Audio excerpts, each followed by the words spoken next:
Tänase päeva teemaks võiks olla selline mõtete juhtimine, otsuste juhtimine, enda tuleviku või enda elu juhtimine väga sellises konkreetses viisil, mis kindlasti ei välista nii-öelda tunnete pealt tegemist, kuid siiski põhiline on see, kui sa ikkagi mõtled läbi kõik erinevad võimalikud versioonid, võimalikud tulemused ning selle põhjal teed oma otsuseid. Sa tead, kuidas sina tahad asju näha, kuidas sina tahad asju kogeda ning selle tõttu ongi mõistlik nii-öelda kõik võimalikud tulemused läbi mängida, et siis nende ja seest valida see, mis tundub sinu jaoks just kõige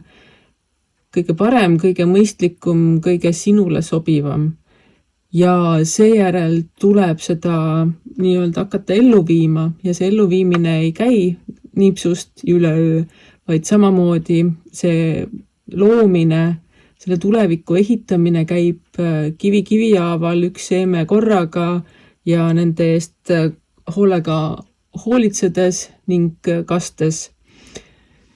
Nii nagu sa ei saa leiba süüa enne, kui sul on vili kasvatatud, ei saa sa ka tõenäoliselt oma tulevikku nautida enne, kui sa oled selleks midagigi teinud. Ning tänane päev on just sellise,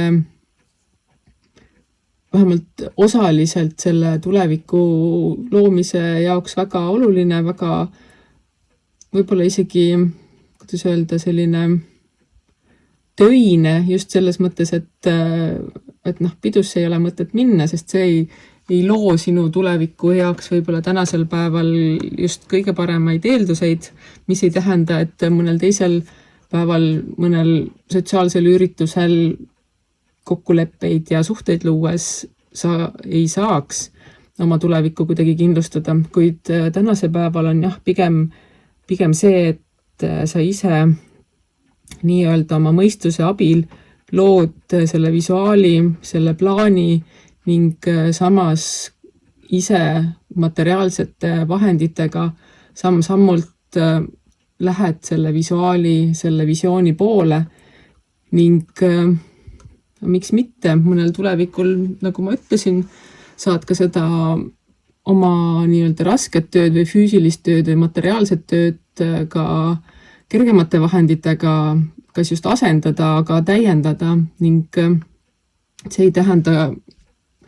seda, et kui sa täna teed rasket tööd, et siis sa niimoodi peadki lõputult rabama, vaid ei, tänasel päeval on see energia, mis toetab sellist rahulikku ja materiaalset tööd ning tuleviku loomise seisukohalt on iga päev on erinev, nii et see, mis toimub täna, see, mis toimib täna, ei pruugi toimuda homme ja ei pruugi toimida homme. Nii et ära hoia ennast nii-öelda kogu aeg sellises roosas pilves, et sa ainult unistad või sa arvad, et kõhutunde pealt toimivad asjad, siis need toimivad ka, aga mitte täna. Täna toimub just väga selline konkreetne, materiaalne, väga mõtestatud ja planeeritud tegevus. Nii et tee plaane, hakka neid ellu viima nii-öelda füüsilises maailmas ning võib-olla tuleviku poole ülehomselt saad oma plaane ellu viia nii-öelda kõhutunnet usaldades ning lisaks kõhutundele usalda ka elu.